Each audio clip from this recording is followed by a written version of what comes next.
যেহেতু মানুষ স্বতঃস্ফূর্তভাবে লাইনে ঘন্টার পর ঘন্টা দাঁড়িয়ে ভোট দিচ্ছে, মানুষ দেশনেত্রী বেগম খালেদা জিয়াকে ভালোবাসে।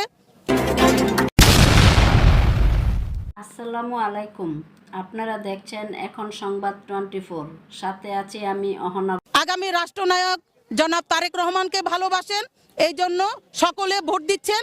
সকলের কাছে আমার বিনীত আবেদন, আপনারা যেমন কষ্ট করে লাইনে দাঁড়িয়ে ভোট দিচ্ছেন, আপনাদের এই ফলাফল যেন আপনারা সঠিকভাবে রক্ষা করতে পারেন, সেই জন্য রেজাল্ট প্রকাশ না হওয়া পর্যন্ত কেন্দ্রে আপনারা সেইভাবেই অবস্থান নেবেন, যতক্ষণ পর্যন্ত না আপনার দেওয়া ফলাফল আপনি সঠিকভাবে না পান। ভবিষ্যতে আপনাদের কাছে কতটা প্রত্যাশা করতে পারেন?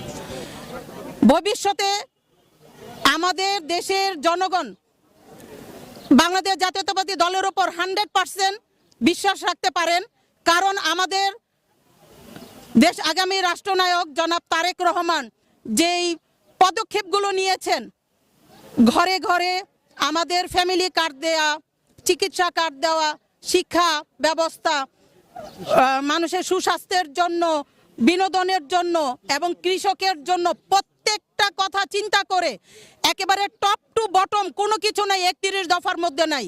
এই 31 দফা বাস্তবায়ন হবে এবং এই দেশের মানুষ এই 31 দফার সুফল ইনশাল্লাহ অবশ্যই ভোগ করবেন ইনশাল্লাহ।